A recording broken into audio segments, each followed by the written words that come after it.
Bom, gente, vamos iniciar agora a videoaula do capítulo 4 da apostila. O capítulo 4 da apostila, ele fala sobre os processos de obtenção e refino dos óleos e gorduras. Então, lembrando que os óleos e gorduras são a matéria-prima para produzir biodiesel. E aí, esse capítulo fala como é que eles são obtidos e refinados. A obtenção trata-se da extração desses óleos dos vegetais ou dos animais, né? E o refino é o tratamento dessa matéria-prima. Então, a gente vai ver esses dois processos, como que ele ocorre na indústria. Então, aqui tem um fluxograma básico do que a gente vai ver na aula de hoje. Aqui eu botei como exemplo frutos de macaúba, né? Porque foi o que eu encontrei na internet. Deixa eu pegar aqui o marca-texto. Aí, o que acontece? Você extrai, você colhe os frutos, né? Aí você tem a produção de óleo bruto. Essa produção nada mais é do que a extração desse fruto, né? A preparação dessa oleaginosa para depois você extrair. Aí existem alguns processos de extração e tudo mais, algumas etapas que a gente vai ver. E aí com isso você obtém o óleo bruto. A gente fala óleo bruto quando ele não está refinado, né? Aí depois esse óleo bruto ele passa por um processo de refino, que é um tratamento. E aí, então, você tem o óleo refinado. Os óleos que a gente encontra, óleo de soja, soja ou outras oleaginosas que a gente encontra no supermercado, eles são sempre refinados. Tem um ou outro que não é refinado, por exemplo, o azeite. Se vocês pegarem um óleo de soja aí em casa, vocês vão ver que tá escrito aqui, ó, óleo de soja refinado, porque ele passou por um processo de refino para se tornar adequado para a nossa alimentação. Então, alguns óleos precisam desse processo de refino, outros não, tá? Aí aqui tem duas perguntas, ó. Qual é a diferença entre azeites e óleo? Então, eu imagino que a maioria de vocês sabe a diferença entre azeite e óleo.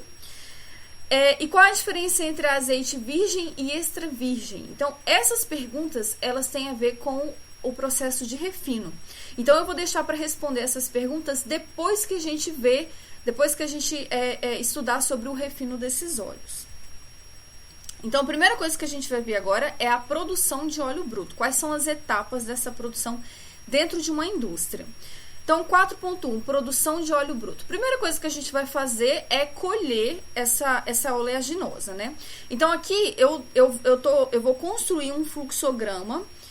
Esse fluxograma é uma montagem de cada uma das etapas, é uma junção dessas etapas. E no final, a gente vai ter o fluxograma completo da produção do óleo bruto para o óleo de soja, tá? Mas é basicamente a mesma coisa para os demais óleos também. É claro que alguns óleos têm as suas particularidades, mas aqui eu vou falar sobre o óleo de soja, que é o mais utilizado, mas de forma geral é basicamente isso. A gente extrai o óleo das sementes. É claro que o caule, as folhas também tem um pouco de óleo, mas a maior parte do óleo está nas sementes. O que vale a pena mesmo é extrair das sementes, tá? Então, a gente faz a colheita das sementes. Depois que as sementes chegam, né, no pátio de estocagem, a gente faz uma avaliação por amostragem. O que quer dizer essa amostragem? A gente pega uma amostra dessa colheita e faz uma avaliação. O que a gente avalia nessa amostra? A gente avalia o teor de umidade, quantidade de material estranho e incidência de grãos avariados. Então, a gente faz essas três análises, que são informações importantes para o processo. Depois a gente faz uma pré-limpeza. Nessa pré-limpeza, a gente é só para retirar as sujidades mais grossas, né? Retirar pedra, retirar vegetais, coisas mais grosseiras, assim. Geralmente, ó, a gente utiliza uma peneira vibratória. O que é essa peneira aqui? Ela vibra, né? Ela tem um mecanismo de vibrar. O grão, ele entra aqui, os grãos, né? E aí eles passam por cima dessa esteira. Essa esteira, ela funciona como peneira e ela vibra. E aí as sujidades caem aqui nessa região. E para cá vem o grão sem essas impurezas. A gente também pode passar por um separador magnético. O que é esse separador magnético? Então, vamos pensar aqui, ó, que essas bolinhas vermelhas são os grãos de soja e as bolinhas pretas são partículas que, por exemplo, metais, partículas que têm propriedades magnéticas. Essa parte roxa aqui, ela é um ímã. Então, quando os grãos e as partículas magnéticas vão passar por aqui, passar por esse ímã, os grãos não são atraídos pelo ímã, então eles caem aqui, ó. Já essas partículas, como elas têm propriedades magnéticas, elas vão ser atraídas pelo ímã, e aí, ó, elas vão cair um pouco mais para cá. E aí a gente tem aqui uma separação entre os grãos e essas partículas magnéticas. Então, isso aqui a gente chama de separador magnético. Então, aqui são dois exemplos de uma pré-limpeza básica que se costuma fazer, tá? Ó, a pré-limpeza diminui os riscos de deterioração e reduz o uso indevido do espaço útil do silo. Silo é onde a gente vai armazenar esses grãos. Então, é importante que antes do armazenamento a gente faça essa pré-limpeza para evitar que impurezas sejam armazenadas. Porque quando a gente tem muitas impurezas durante o armazenamento, essas impurezas pode provocar a proliferação de micro-organismos e acelerar a deteriorização do meu grão de soja, principalmente se ele ficar estocado durante muito tempo. E reduz o uso indevido do espaço útil do armazenamento. Então, se você armazena grão com muita sujeira, essa sujeira vai estar ocupando espaço ali do seu armazenamento. Então, você vai estar perdendo espaço. Então, por isso que essa pré-limpeza ela é importante. Em seguida, a gente faz uma secagem. Essa secagem, os grãos entram num secador, né? Você tem ali um aquecimento, não muito você não aquece em temperaturas muito altas, um aquecimento brando. E aí, essa umidade que tiver nos grãos, elas vão virar vapor d'água, né? E vão sair do grão. Então, o grão ele vai ser armazenado com um teor de água menor. Isso é bom porque quando a gente tem um grão mais seco, a gente tem uma deteriorização menor. Lembrando que a água, ela favorece o processo de deteriorização. Então, o grão, ele vai, digamos que, apodrecer mais rapidamente se ele tiver muita água dentro dele, né? Então, a gente faz uma pré-limpeza e uma secagem antes do armazenamento. Então, a gente pode ver aqui nessa figura, ó, os silos, esses depósitos aqui são chamados de silos de armazenamento. Então, ó, o armazenamento de sementes durante a entre-safra visa efetuar a produção de forma ininterrupta. Então, por que o armazenamento ele é importante? Porque a produção dos grãos, ela não ocorre de forma uniforme durante o ano inteiro. Geralmente você tem períodos de produção aí. E nos períodos que você não tem a produção, o que você faz? Você usa os grãos que estão armazenados, para que assim você tenha uma produção de óleo uniforme durante o ano inteiro. E não somente durante as safras. Então, por isso que o armazenamento é importante. E esse armazenamento adequado, ele é mais importante ainda. Ó, as condições de armazenamento dos grãos incidem diretamente no rendimento e na qualidade do produto final. Então, se o grão ele for mal armazenado, né, se ele for armazenado com muita umidade ou com muitas impurezas ou em temperaturas adequadas, você vai ter aí, isso vai prejudicar o seu óleo, a qualidade do seu óleo depois da extração. E vai diminuir também o rendimento de produção de óleo. No armazenamento, os grãos são influenciados por... Então, coisas que você tem que controlar durante o armazenamento é a temperatura. Quanto maior a temperatura, maior os processos de degradação. Então, você tem que ter um controle de temperatura, tem que ter um processo de resfriamento ali, principalmente se você estiver numa região muito quente. Umidade dos grãos, então por isso que é importante fazer essa secagem antes, porque grãos muito úmidos tem aí uma deteriorização mais rápida. Umidade do ar, então se o ar estiver muito úmido também, essa umidade vai para o grão, isso vai acelerar a deteriorização. Teor de grãos quebrados, os grãos quebrados, eles também eles provocam uma maior deteriorização, eles contaminam os outros grãos também, aumentando a degradação. teor de impurezas, então essas impurezas elas trazem micro-organismos, insetos, ácaros, isso tudo aí traz micro-organismos que aceleram o processo de degradação. Então o objetivo desse controle é reduzir os processos de degradação, reduzir a velocidade de degradação do grão. E o tempo de armazenamento, né? Então, se você tem ali condições ruins, você não vai poder ter um longo tempo de armazenamento. E quanto melhores as suas condições, maior o tempo que você pode deixar aquele grão armazenado.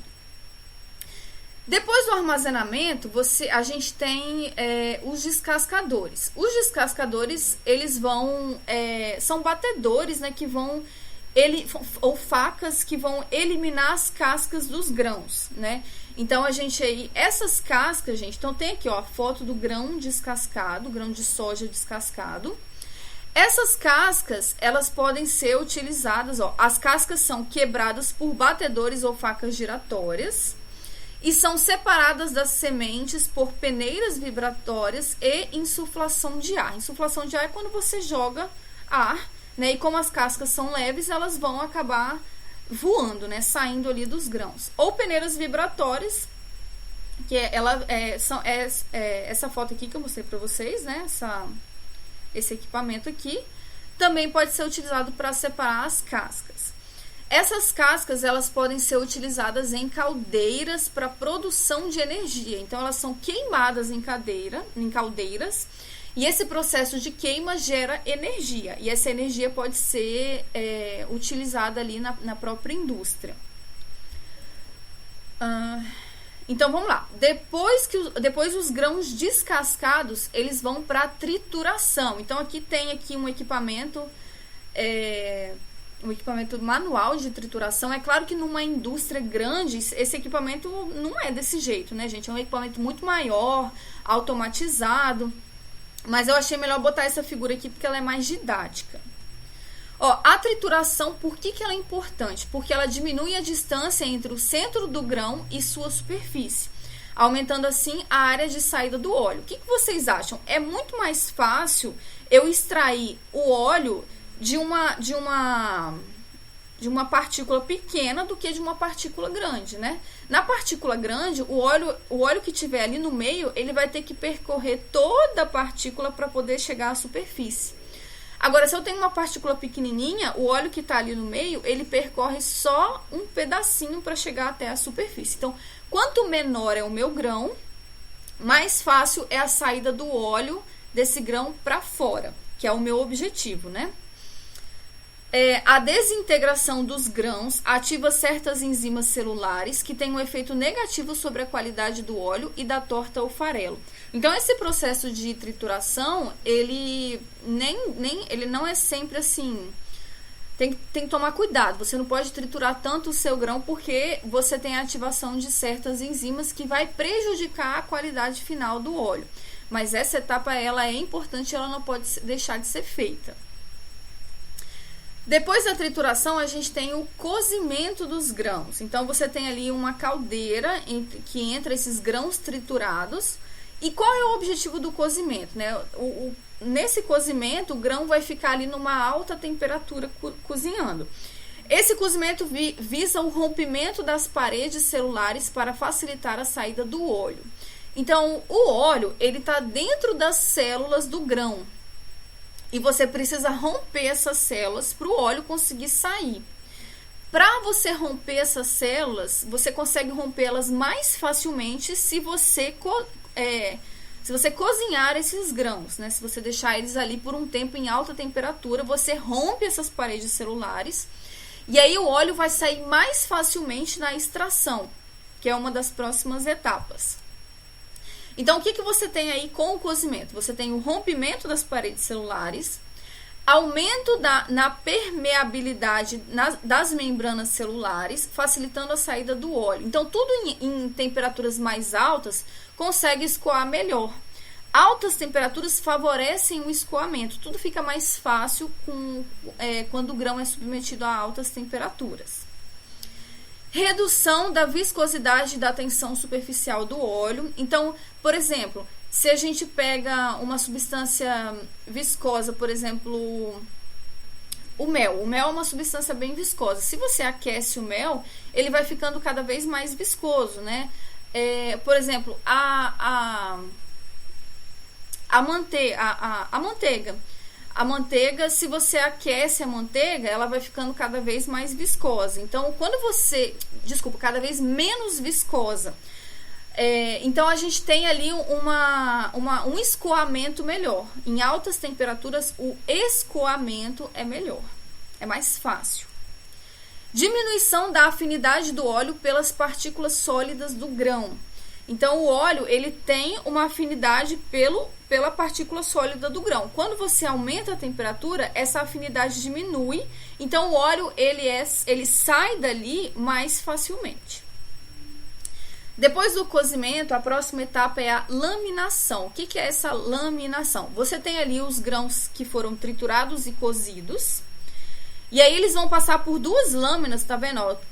Duas lâminas, dois moinhos, né? Não sei como é que se chama isso. E aí eles vão sair daqui, ó, como uma lâmina mesmo, né? Aqui a gente tem uma figura, ó, dos grãos no formato de lâminas. Essas lâminas são chapas, né? Bem fininhas. E para que a gente faz isso? Porque isso facilita o processo de extração. Depois da laminação, a gente tem um processo de expansão. O que é esse processo? Você pega as lâminas e pressiona elas sobre uma placa perfurada. Então, inicialmente, essa lâmina vai sofrer uma pressão. E aí, quando ela passa pelo furo, ela vai sofrer uma expansão repentina. E quando ela sofre essa expansão, ela fica desse jeito que vocês estão vendo aqui nessa foto. Como a gente chama isso aqui de pellets, né? Ela fica tipo uma esponja, né? Então, ela sai de uma lâmina e vira uma esponja. Aqui, essa esponja, ela é super porosa. E é isso que a gente quer. A gente quer uma coisa porosa para que você consiga extrair de forma adequada, né? Você consiga extrair de forma eficiente. Então, quanto mais porosa, quanto mais esponjosa, mais eficiente é a sua extração. Depois da expansão aqui, ó, aqui é o mesmo fluxograma, tá? Só que eu botei ele um pouquinho menor aqui para caber no PowerPoint. Então tá aqui a etapa de expansão. Deixa eu pegar aqui o marca-texto. Depois da expansão, a gente tem a extração mecânica. No caso, a matéria-prima ela vai passar por rolos compressores, né? Porque se trata de uma extração mecânica.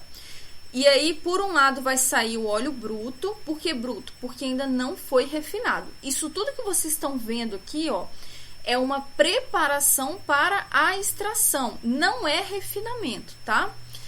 E do outro lado é a torta. A torta é o material sólido que sobrou, né? Sem o óleo. Aqui, ó, a gente tem um exemplo de extração de óleo bruto, né, dos grãos. Então, aqui a gente tem a entrada do grão nesse recipiente. Aí, esse grão, isso aqui, ó, é um cone de pressão. A gente chama de cone de pressão. Reparem que esse cone, ele roda, tá? Esse cone aqui, ele roda. E isso faz com que o material vá caminhando nessa direção aqui, né? Então, o material, ele vai circulando até chegar nessa direção para cá. E aí, reparem que o cone, ele é mais grosso nessa região aqui, né? Ele começa mais fino e para cá ele é mais grosso. Então, quando os grãos, eles vão chegando aqui, eles vão sendo compactados, né? Eles vão sendo pressionados um no outro, eles sofrem uma compactação. E essa compactação, né? Eles vão se espremendo ali, né? E essa compactação faz com que o óleo saia ali de dentro daqueles grãos. E aí, ó, tá vendo aqui, ó, o óleo sai aqui, ó, nessa região aqui, ele vai... É como se você pegasse um pano e espremesse mesmo, tá? E aqui sai o que a gente chama de torta, que é o resíduo sólido.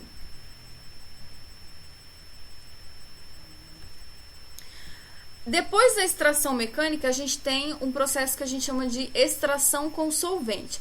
Você pode fazer numa indústria, a pessoa pode optar por fazer somente a extração mecânica, ou somente a extração com solvente, ou as duas juntas. Primeiro a extração mecânica e depois a extração com solvente. É claro que as duas juntas é melhor, porque quando você faz somente a extração mecânica, essa torta aqui, ó, ela ainda contém muito óleo dentro dela.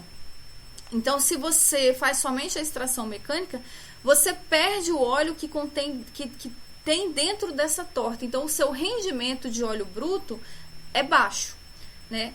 Na extração com solvente, o que você faz? A torta entra dentro de um recipiente e nesse recipiente você coloca um solvente. Geralmente, o solvente é o hexano, tá? Porque o hexano, ele consegue extrair de forma bem adequada, né?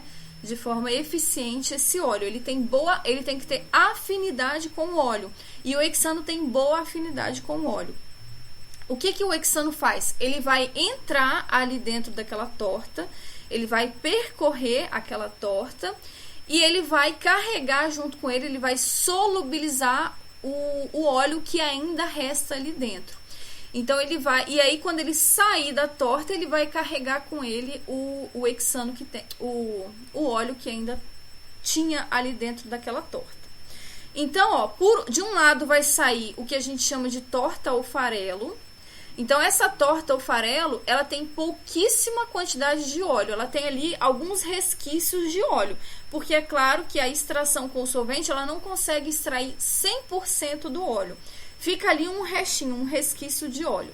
Do outro lado, sai o óleo bruto mais o solvente. É claro que o hexano, quando ele sai junto com o óleo, você tem uma mistura de óleo com o hexano. Essa mistura de óleo e solvente a gente chama de micela.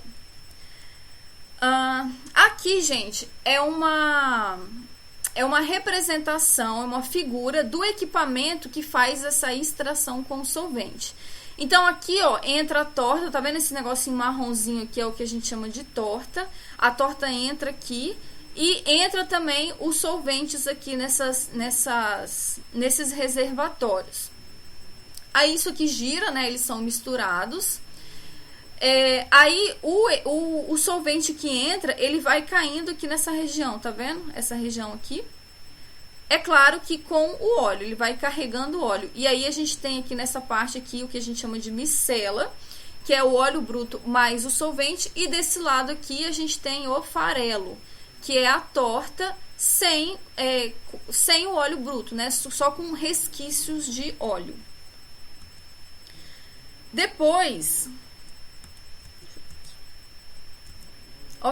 depois o que a gente faz com essa micela? A gente vai passar isso aqui por um destilador. Esse destilador, ele vai separar o solvente do óleo bruto.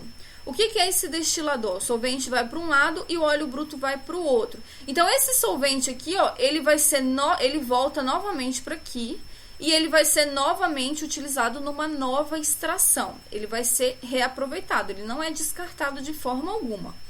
Nesse destilador, o que acontece aqui? Você tem um aquecimento. Esse aquecimento vai promover a vaporização do solvente.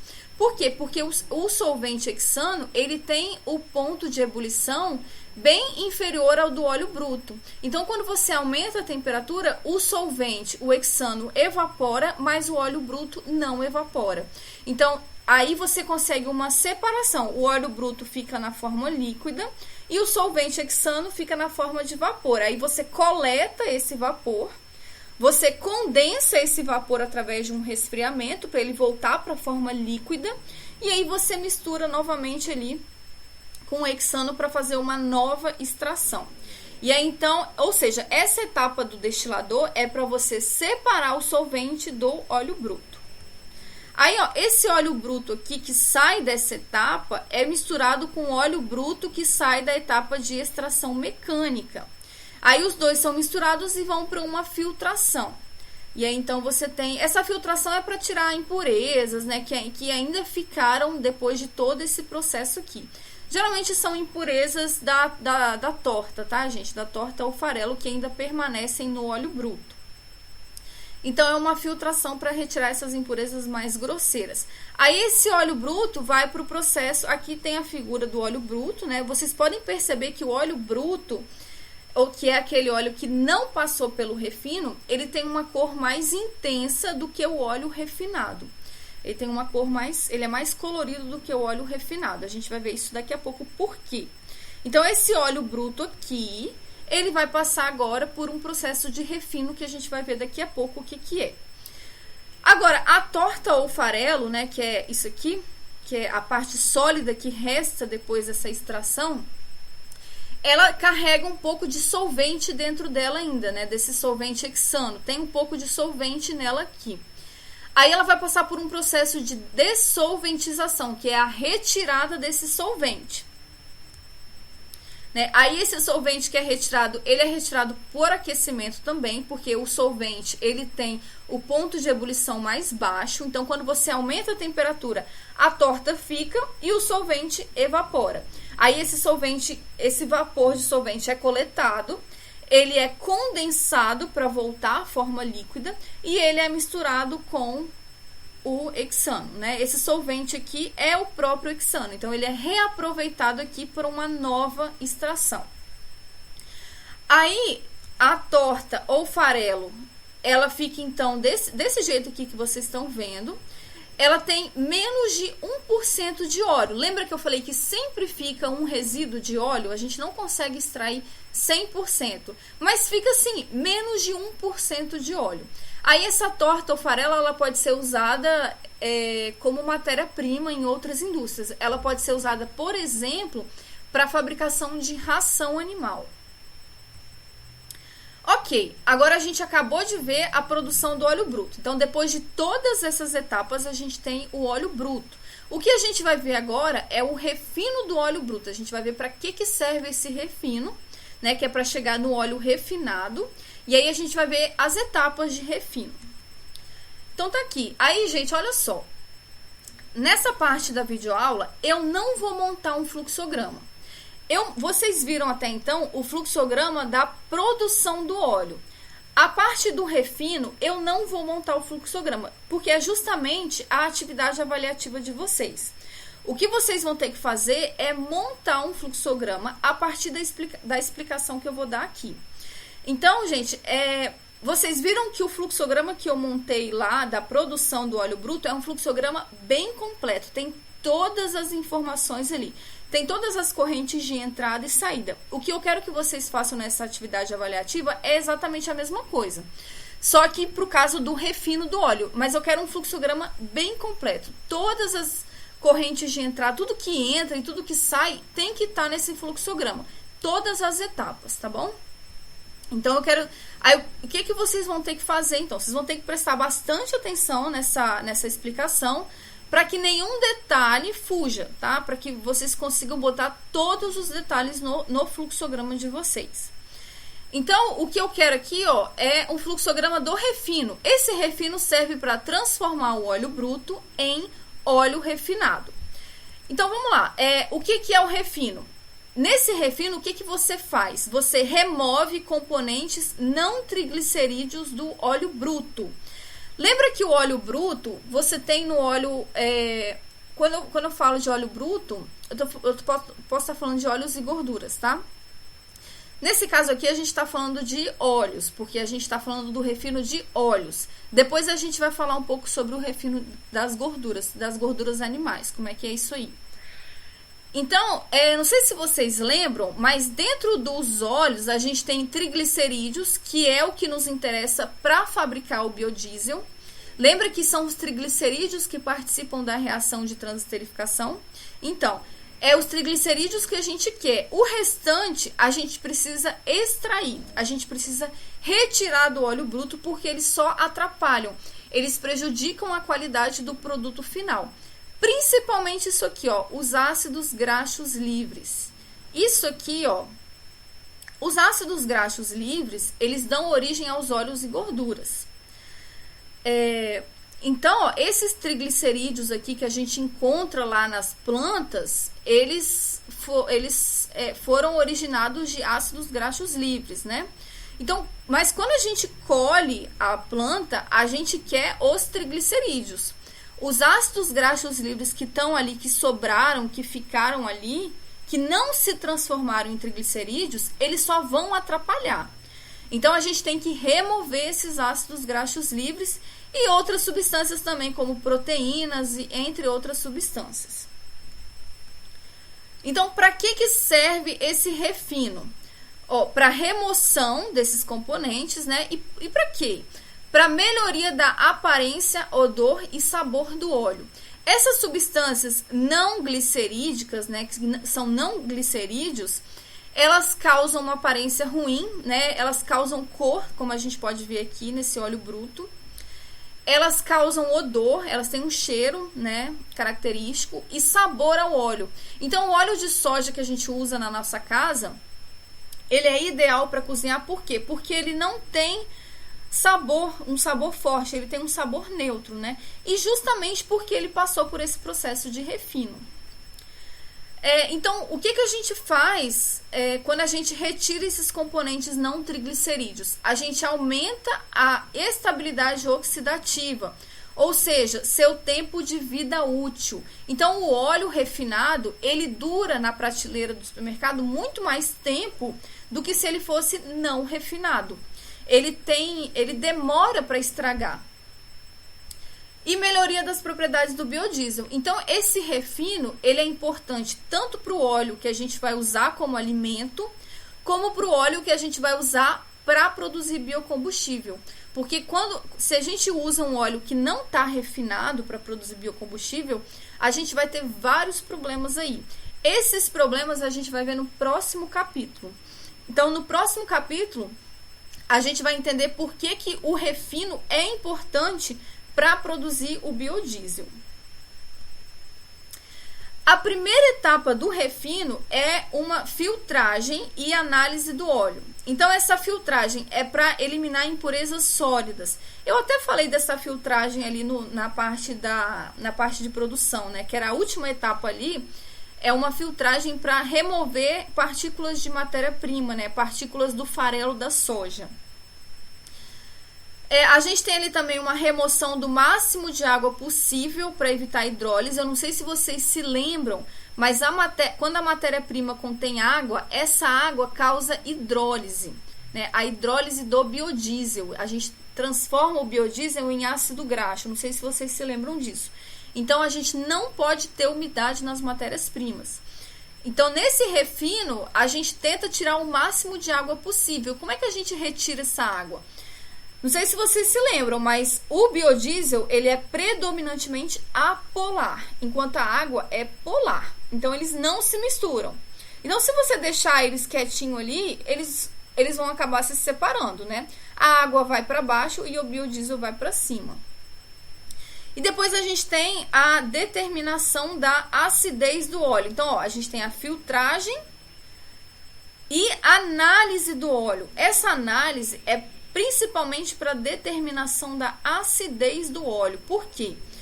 Porque dependendo da acidez que o meu óleo tá, não sei se vocês se lembram, mas os ácidos graxos livres, eles são prejudiciais. Então, dependendo da acidez que o meu óleo tá, eu vou ter que fazer um procedimento ou outro para eliminar essa acidez. Aí eu pergunto para vocês, o que causa essa acidez no óleo? Justamente a presença de ácidos graxos livres. Esses ácidos graxos livres, eles estão naturalmente presentes nos óleos que a gente tira das oleaginosas, tá? Eu não sei se vocês sabem, oleaginosas são plantas que contêm óleo em sua composição. Então, alguns óleos, eles são naturalmente mais ácidos que outros. Então, alguns óleos têm mais acidez do que outros óleos. Isso aí a gente vai ver nos capítulos mais pra frente, que a gente vai estudar quais são as oleaginosas que produzem óleos de maior ou menor qualidade. Aí vamos lembrar aqui qual é a diferença entre os ácidos graxos livres e os triglicerídeos. Então, aqui tem um triglicerídeo. O triglicerídeo é o óleo ou a gordura, né? E o ácido graxo livre é o dá origem ao triglicerídeo. Então tá aqui, ó, o triglicerídeo é um éster, né? Então a gente tem aqui o oxigênio, dupla carbono, simples oxigênio, e desse outro lado aqui a gente tem uma cadeia carbônica. Já no ácido graxo livre, a gente tem carbono, duplo oxigênio, simples oxigênio, e em vez de uma cadeia carbônica, a gente tem simplesmente outro hidrogênio. Então, isso aqui é um ácido graxo livre. Aqui não, aqui é um triéster, né? A gente tem um éster 3 vezes. E o ácido graxo livre é que dá origem a isso daqui lá na planta. O que a gente tira da planta é isso aqui, ó. Mas isso aqui está contaminado com um pouco de ácido graxo livre. E esse ácido graxo livre, ele só vai prejudicar o processo. Ele causa acidez no óleo. E essa acidez prejudica. Não sei se vocês lembram lá no capítulo 3, que a presença de ácidos graxos livres é ruim para o processo, porque os ácidos graxos livres reagem com o catalisador básico da reação de transesterificação. Ele consome aquele catalisador básico e forma o quê? Forma sabão. E esse sabão vai prejudicar a separação de biodiesel e glicerol. Então, ácido graxo livre só atrapalha. Então, tá aqui, ó, a reação de saponificação para vocês lembrarem. O ácido graxo livre, ele reage com o catalisador, quando o catalisador é básico, formando o sal orgânico, que nada mais é do que o sabão, que vai prejudicar a separação das fases. E aí, o que a gente faz, então, no refino? A gente tenta eliminar essa acidez. Então, como assim, ó? Primeira coisa que a gente tem aqui o óleo bruto. Por quê? Porque ele ainda não passou pelo refino. Aí a gente vai medir a acidez desse óleo. A gente vai fazer uma análise da acidez. Se a gente percebe que a acidez é menor do que 1%, a gente não precisa fazer nada. A gente só faz uma nada em relação à acidez, tá, gente? A gente faz uma transesterificação direta, ou seja, sem eliminar a acidez, porque a acidez ela é tão baixa que ela não causa problema. E a gente pode tranquilamente utilizar um catalisador básico. Agora, se a acidez estiver de 1 a 5%, a gente tem que fazer uma neutralização dessa acidez, que a gente vai ver daqui a pouco como que faz essa neutralização. Depois de neutralizar, aí sim a gente pode fazer a transesterificação utilizando um catalisador básico. Ou a gente não faz essa neutralização e usa um catalisador ácido. Só que a gente viu que o catalisador ácido ele não é tão vantajoso quanto o básico. Agora, se a acidez estiver alta de 6 a 20%, a gente faz a reação de esterificação. Por quê? Não sei se vocês se lembram, quando a gente pega, isso é do capítulo 3, quando a gente pega um ácido graxo livre e faz uma reação de esterificação, esse ácido graxo livre, ele vira biodiesel. Então, aqui a gente não pode, a quantidade de ácido graxo livre, ela é tão alta que a gente não pode desperdiçar. A gente vai fazer a esterificação para ele virar biodiesel, né? A esterificação do ácido graxo livre. Aí ele vira biodiesel. Depois a gente pega lá o óleo, que agora está sem ácido graxo livre, e faz a transesterificação normalmente com catalisador básico. Agora, se a acidez estiver muito alta, cerca de mais de 20%, a gente faz a esterificação e a transesterificação simultâneas, ou seja, ao mesmo tempo, utilizando o catalisador ácido. Isso aqui eu não vou falar sobre isso agora, porque a gente vai ver isso aqui, essas duas reações simultâneas, para que elas servem, como é que elas acontecem, no próximo capítulo. Então, isso aqui eu vou deixar, eu não vou falar sobre isso agora. Ok, então a gente já viu o que é o refino e qual é a importância dele. Então, a gente viu que o refino é muito importante para eliminar a acidez, por exemplo. Só que essa é a segunda etapa do refino. A primeira etapa, que a gente vai falar daqui a pouco, né? A primeira etapa é a degomagem. O que é a degomagem? Lembrando que o refino é para eliminar substâncias indesejadas, né? Então, a degomagem é para remoção de fosfatídeos proteínas e substâncias coloidais, mas principalmente para remoção de fosfatídeos. Fosfatídeos são substâncias bioquímicas, né? Os fosfatídeos, não vou entrar em detalhes, mas é uma substância orgânica que tem a estrutura molecular muito parecida com os triglicerídeos, mas elas não são triglicerídeos. Então, você tem que eliminar essas substâncias. Um tipo de fosfatídeo é a lectina. Essa lectina aqui, ela tem valor comercial, ela pode ser utilizada como matéria-prima em outras indústrias. Então, uma possibilidade quando você remove esses fosfatídeos é você usar a lectina, que vai estar ali no meio, para vender.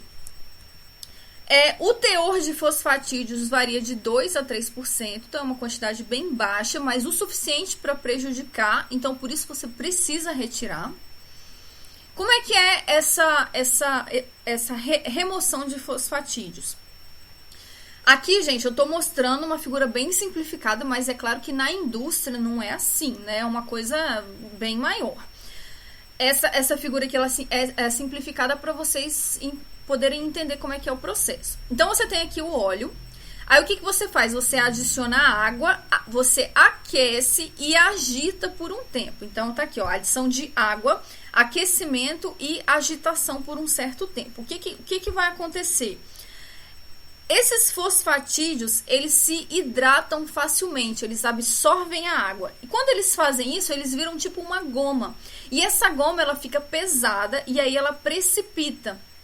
E aí, então, você sabe o que é precipitar, né? Quando a substância, ela fica lá embaixo. É tipo areia, quando você joga areia num copo de água, a areia vai descer, né? Porque ela é mais pesada, ela vai precipitar ali no fundo do copo.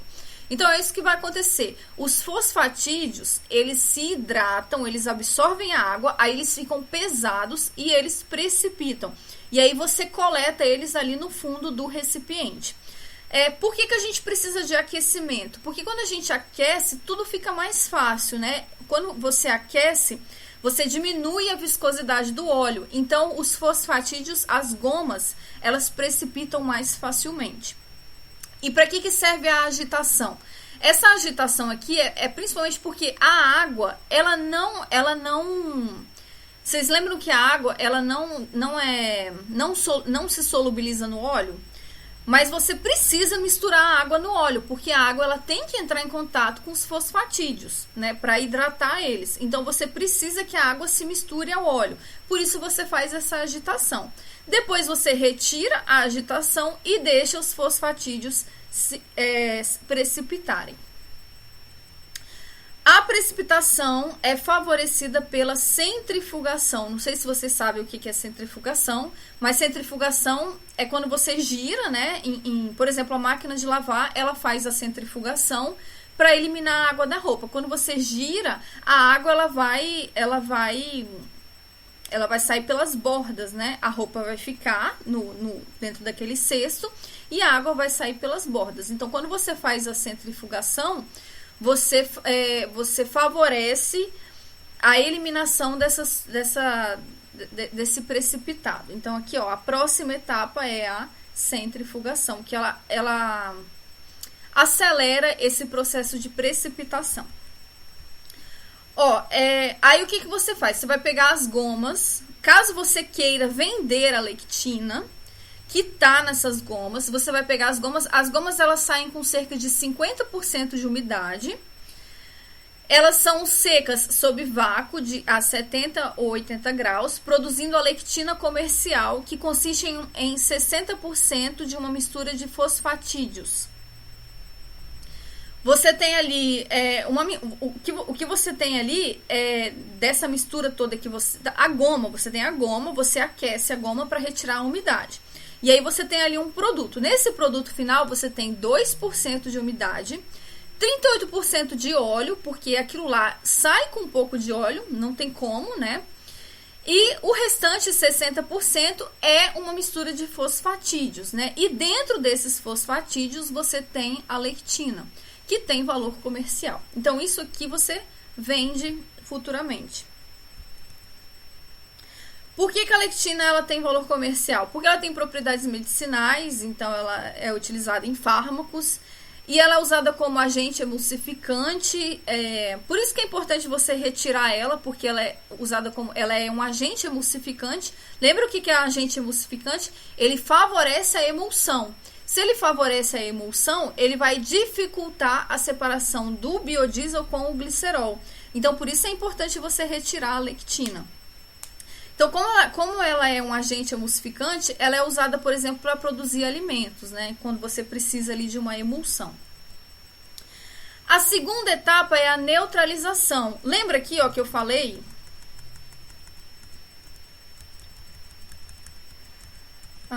Aqui, ó. A gente faz a neutralização da acidez antes de fazer a transesterificação. Então, como que é essa neutralização? É o que eu vou mostrar para vocês agora. Para que serve? Para eliminar os ácidos graxos livres. Por que a gente tem que eliminar os ácidos graxos livres? Porque eles vão produzir sabão, né? Eles reagem com o catalisador básico e produzem sabões que dificultam a separação entre o biodiesel e a glicerina. Então, a gente tem que remover esses ácidos graxos livres. Como que a gente faz isso? Pela adição de solução aquosa alcalina. Solução alcalina é uma base, né?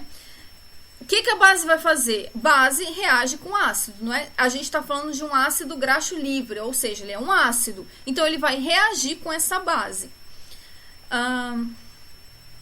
Então, a gente adiciona aí uma solução aquosa alcalina para reagir com esses ácidos graxos. Isso tudo, gente, no refino, que é antes da reação de transesterificação. Eu ainda não cheguei na reação de transesterificação. Então, eu estou adicionando uma base para essa base reagir com esses ácidos graxos. Como que isso funciona? Bem parecido com o processo de degomagem, tá? Você tem aqui o óleo degomado, ele já foi degomado, você já eliminou os fosfatídeos. Aí, você adiciona o hidróxido de sódio aqui, uma solução de hidróxido de sódio. Você agita. Para que você faz a agitação? Porque isso aqui é uma solução aquosa. A água não se mistura com óleo, então você tem que agitar para promover aí uma mistura. E você aquece de 65 a 90 graus. Por que o aquecimento? Eu não sei se vocês lembram lá no slide do capítulo 3, o aquecimento, ele favorece a reação de saponificação, que é essa reação aqui que a gente está fazendo, né? Só que atenção, gente, essa reação de saponificação que a gente está fazendo, ela é antes da transesterificação. O que a gente não quer é que a reação de saponificação aconteça durante a transesterificação, porque ela vai atrapalhar a separação entre o biodiesel e o glicerol. Aqui não, aqui a gente está fazendo a reação de transesterificação antes da reação de transesterificação, aí a gente elimina esse sabão e aí sim faz a reação de transesterificação. Então, não confundam isso, tá? Então, tá aqui a reação de saponificação, o ácido graxo livre reage com uma solução, com uma base, né? E aí você tem um sal orgânico que é um sabão. A próxima etapa, então, é você eliminar o sabão aqui desse óleo. Você não pode ir para a reação de transesterificação com óleo cheio de sabão. O processo é acompanhado por clareamento parcial do óleo. Então, na degomagem, a gente já tem um clareamento do óleo, porque aquelas substâncias ali que a gente tira, elas causam cor no óleo. Aqui, a gente, além de tirar os ácidos graxos, esse hidróxido de sódio, ele também tira outras impurezas, como proteínas, ácidos graxos oxidados, entre outras substâncias. E essas substâncias causam cor ao óleo. Então, quando você retira elas, o seu óleo ele fica mais claro depois desse processo. E aí você tem também uma centrifugação para ajudar a retirar essas impurezas aqui. Aí, gente, depois que você faz essas reações aqui, você tem a formação de uma borra. O que é essa borra? É o produto da reação de saponificação, né? Que é o sal orgânico. É o sabão, mais o óleo arrastado. Sempre você vai perder um pouquinho de óleo, tá? O óleo, ele acaba sendo arrastado com essa borra aí. As impurezas, tais como gomas e fosfatídeos. Então, essa solução, como eu falei, a solução alcalina, ela remove também essas impurezas. Então, essas impurezas, elas ficam na borra. Pode ser, então, essa borra aí você vai retirar pelo processo de centrifugação. E ela pode ser, você pode utilizar essa borra para fabricação de sabão em pó ou em barra. Então você pega isso daqui, porque ali na borra o que você tem? Você tem principalmente sabão. Então você pode usar isso como matéria-prima, em vez de descartar, você pode usar como matéria-prima na indústria de sabão para produzir sabão. A degomagem feita antes da neutralização reduz a quantidade de solução alcalina utilizada. Porque tanto a neutralização como a degomagem remove as impurezas, não é? Essas impurezas, os fosfatídeos, proteínas e tudo mais. Então, se você faz a degomagem antes da neutralização, você já removeu a maioria das impurezas. Então, nesse procedimento de neutralização, você não precisa mais de muita solução alcalina, você precisa de menos solução alcalina. A próxima etapa é a lavagem. Você tirou aquela borra, mas o seu óleo, ele ainda tem muitas impurezas, ele ainda tem sabão ali. Então, você tem que retirar essas impurezas através da lavagem. Então, para que ela serve? Principalmente para reduzir o sabão residual, aquele sabão que ficou ali. Você não consegue tirar todo o sabão aqui com essa centrifugação. Você precisa de uma lavagem para remover o sabão. Como é que você faz isso? Como é que ela é? O óleo neutralizado, né, o óleo que sai da etapa de neutralização, é submetido a uma ou duas lavagens com porções de 10 a 20% de água aquecida, né, a temperatura de 80 a 90 graus Celsius e depois centrifugado. Como é que isso ocorre? Você tem aqui o óleo que foi neutralizado, então nesse óleo aqui você tem resíduos de sabão. Esse sabão não pode ficar ali porque ele vai atrapalhar a separação das fases, então você tem que tirar. Aí você adiciona água. Agitação, por que agitação? Porque a água não solubiliza no óleo, ela não se mistura no óleo, então você precisa agitar para promover essa mistura. Aquecimento, porque no aquecimento, o que você quer fazer aqui? O sabão, ele tem maior afinidade pela água. Então, o sabão que está aqui dentro do óleo, ele vai se misturar à água.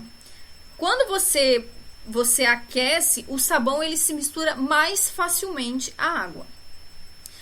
Então, em seguida, né, depois que você tem aí um tempo de agitação, você para a agitação e faz uma centrifugação para separar a água do óleo. Aí o óleo vai ficar sem o sabão e a água vai ficar com o sabão. E aí depois você faz essa separação entre o óleo e a água. E aí você faz isso uma ou duas vezes, né? Porque quanto mais vezes você fizer, menos sabão residual vai ficar no seu óleo. Após a lavagem, deve-se secar o óleo para evaporação da água. Então, depois que você faz a lavagem, ainda tem um pouquinho de água ali naquele óleo. Não sei se vocês se lembram, mas a água, ela causa hidrólise do biodiesel e da matéria-prima.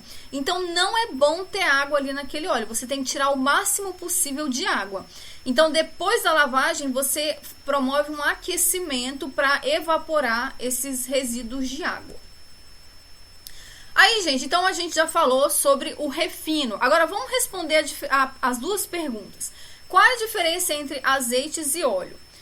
O azeite ou óleo de oliva, então o azeite é um tipo de óleo que foi extraído do fruto da oliveira. Então, o fruto da oliveira é o que a gente chama de azeitona. Da azeitona, você extrai um óleo, que a gente chama de óleo de oliva. Esse óleo a gente chama de azeite, é um óleo comestível, que a gente chama de azeite. Qual é a diferença entre azeite virgem e extra virgem?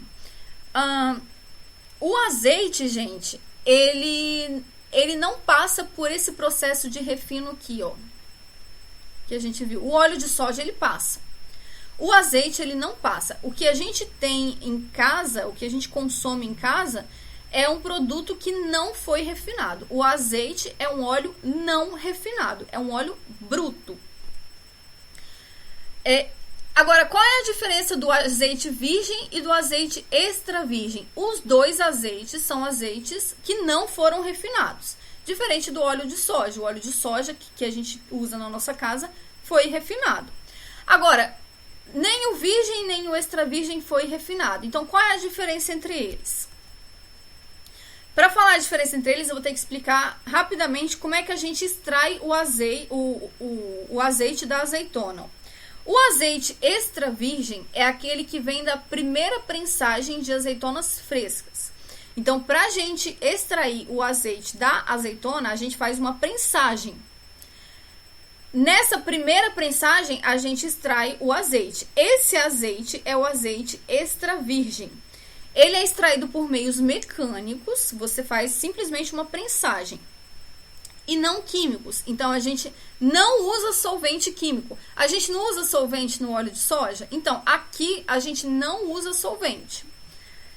Para a gente ter o azeite extra virgem. E sem uso de calor excessivo. A gente não faz aquecimento para fazer essa extração. Por quê? Porque quando a gente faz aquecimento, a gente acaba degradando, a gente acaba causando algumas reações de degradação do azeite. O azeite é um triglicerídeo, é um óleo. Então, quando a gente aquece, a gente causa a degradação desses triglicerídeos e essa degradação causa a formação de ácidos graxos livres. Então, isso aumenta a acidez do azeite. Então, o azeite extra virgem, ele não usa solventes químicos, não usa reagentes químicos e não usa altas temperaturas no momento da extração.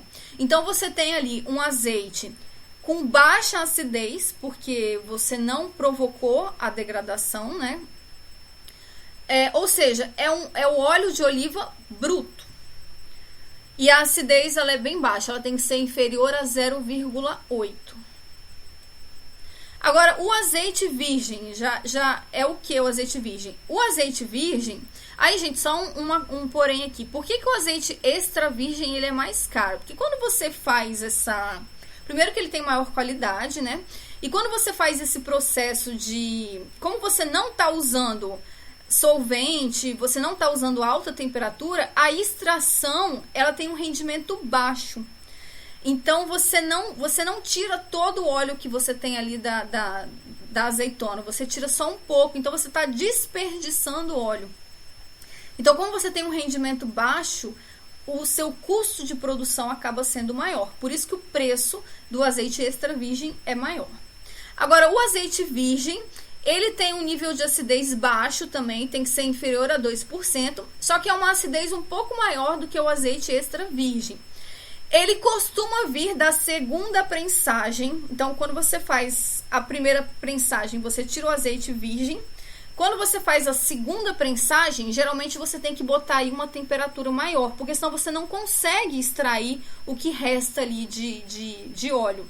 Então, você usa aí uma temperatura maior, então você acaba favorecendo as reações de degradação do óleo, e por isso você tem uma acidez um pouquinho mais elevada do que em relação ao azeite extra virgem. Só que você não usa solventes aqui, tá? No azeite virgem você não usa solventes químicos. Então isso tudo tá explicando aqui, ó. Agora percebam, o que diferencia um do outro é a forma de extração.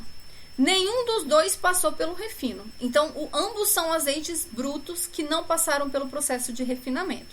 Então, o azeite de oliva, ele é um óleo que a gente pode consumir na forma bruta. Aí, a gente tem o azeite refinado. O que é o azeite refinado? Quando você tem ali a azeitona, você passou pela primeira prensagem, pela segunda prensagem, o que resta de óleo ali, você só consegue tirar com solventes. Então, aí você usa um solvente. Ó, você tem que usar agentes químicos e calor para extrair a maior quantidade de óleo possível que resta após a primeira e a segunda prensagem da polpa de azeitona. Então, quando você usa agentes químicos e calor, você já não tem mais um azeite virgem, você tem um azeite refinado. O resultado disso é um óleo mais gorduroso e ácido, então a acidez dele é maior do que 2%. Você não tem mais aquele sabor de azeite, né? Você tem uma coisa meio sem sabor. É por isso que eles costumam, no azeite refinado, eles costumam adicionar um pouco de azeite extra virgem ali, Porque o azeite refinado não tem gosto de nada. Então, por isso que a gente fala que é aquele óleo composto, né? Porque você tem o azeite refinado, mas eles adicionaram um pouco também do azeite extra virgem, senão aquilo não ia ficar com gosto de nada. E qual é a diferença entre óleos vegetais refinados e extra virgens? Então, isso aqui eu já falei, né? Só vou complementar aqui, ó. Os óleos vendidos no supermercado são refinados, né? Exceto, existem alguns óleos que não, né? Por exemplo, o azeite. O que significa o refinamento dos óleos? Significa que durante o processo de produção são empregados solventes e altas temperaturas, como a gente viu ali nos slides anteriores.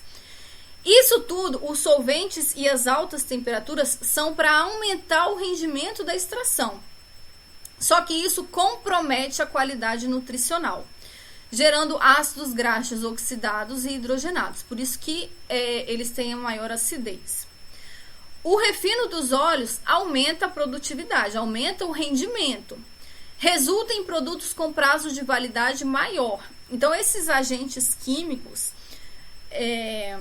eles favorecem, eles impedem a degradação do óleo com o tempo. Então, o seu óleo, ele vai demorar mais tempo para estragar, ele vai ficar mais tempo na prateleira. Motivo pelo qual possuem a preferência dos fabricantes. Em contrapartida, os óleos extra virgens são extraídos por prensagem a frio e sem o uso de solventes, possuindo qualidade nutricional bastante superior.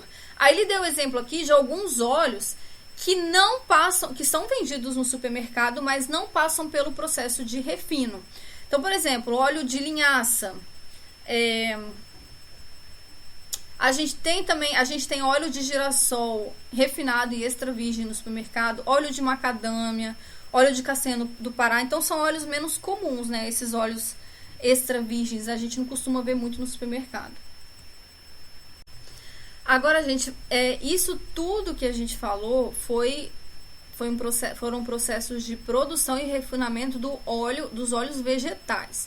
Agora vamos falar um pouquinho como que é a produção, ou seja, a obtenção da gordura animal e como que ela é refinada. Então vamos lá. Geralmente a gente extrai gordura animal de boi, porcos e frangos, né? E a gente extrai isso de restos de carne, pele e ossos, né? Então esses restos, deixa eu pegar aqui. Esses restos, a gente tem aqui uma figura, né? A gente tem gordura animal nesses restos aqui. Como que a gente extrai, como a gente tira a gordura dessa coisa toda? É isso que eu vou mostrar pra vocês agora. Isso aqui vai entrar num triturador. Aí eu coloquei um triturador aqui bem simples, só pra ficar didático, mas lembrando que numa indústria grande, o triturador obviamente não é desse tamanhozinho, é um negócio enorme, né?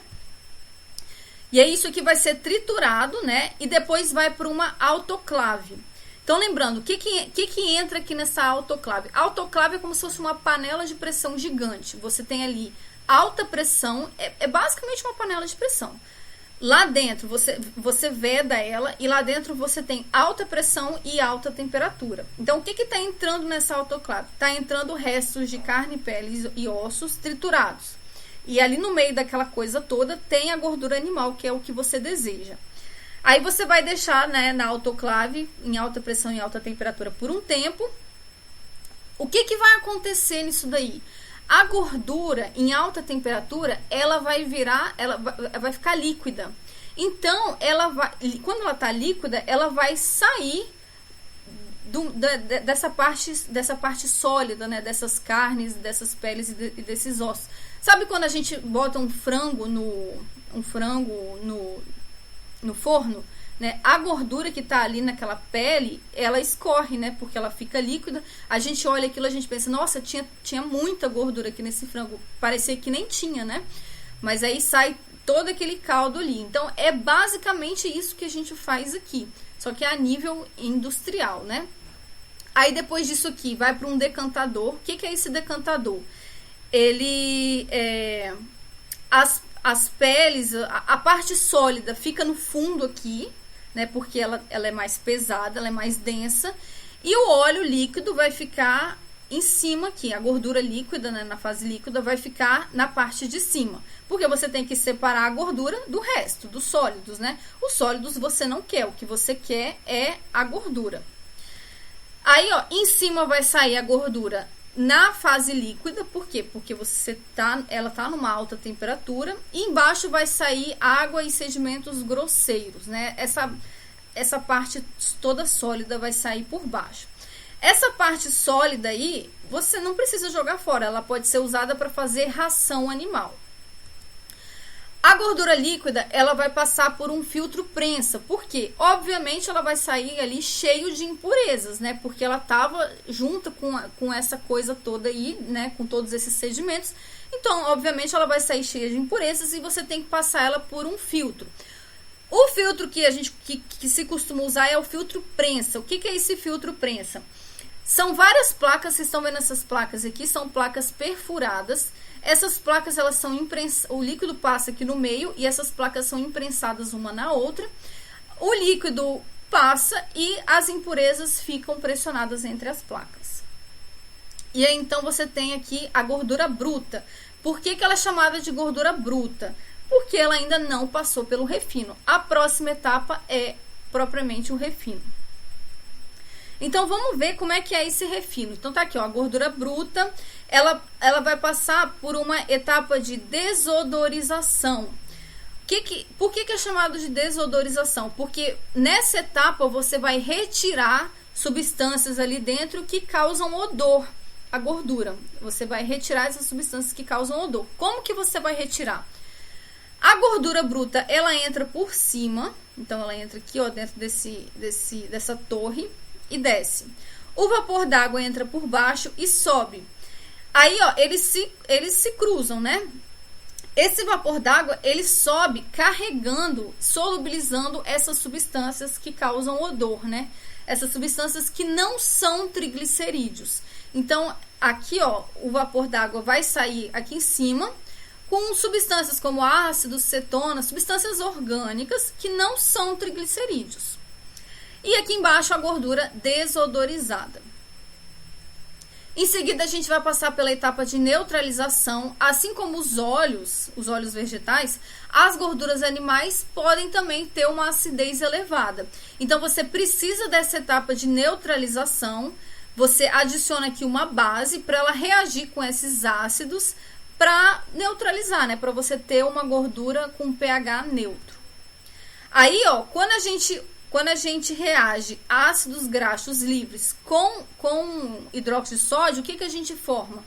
Sabões orgânicos. Eu nem botei essa reação aqui, porque vocês já viram essa reação várias vezes, então eu nem botei. Então, esses sabões orgânicos, eles vão decantar, e aí então você tem a gordura aqui desse lado. Em seguida, a próxima etapa é a clarificação. O que é clarificação? Você adiciona aí uma substância clarificante. Essa substância clarificante, ela vai solubilizar substâncias na gordura animal que causam a cor da gordura. Então, a mesma coisa que a gente fez nos óleos, tá, gente? A gente vai eliminar aqui substâncias que causam cor na gordura através da adição de uma substância clarificante. Essa substância clarificante, ela vai passar aqui e vai sair carregando essas substâncias que causam cor. E aí, então, você tem uma gordura aqui mais clara depois disso tudo. Aqui, gente, ó, essa foto aqui, ela representa a gordura que a gente adicionou. O que aconteceu aqui? Você adicionou substâncias clarificantes nessa gordura aqui. Aqui, deixa eu ver se eu não botei aqui. Ela passou, aqui por exemplo, isso aqui acho que foi 5 minutos, né? Depois de 5 minutos a gordura ficou nessa cor aqui. Eu acho que aqui é depois de 10 minutos, aqui é depois de 15, aqui depois de 20 minutos. Então, quanto maior o tempo essa substância clarificante fica ali agindo, mais clara vai ser o seu resultado final. Mais clara a sua gordura vai ficar no final. Depois, você vai fazer lavagem com água. Para que essa lavagem com água? Aqui, ó, quando você retira esses sabões orgânicos, com certeza essa gordura que sai aqui, ela vai ter resíduo de sabão. E você precisa retirar esse resíduo de sabão fazendo a lavagem com água, igual a gente fez lá nos olhos. Essa água também, essa lavagem com água, ela vai ajudar a retirar essa substância clarificante também, os resíduos que ficaram ali. Então tá aqui, gente, a lavagem com água. Embaixo, isso aqui é uma lavagem com água feita em um laboratório de química e não numa indústria, tá? Numa indústria, obviamente não vai ser desse jeito aqui, vai ser num equipamento gigante, mas aí eu botei essa figura aqui porque essa figura é mais didática, a gente consegue ver claramente o que acontece aqui, não é?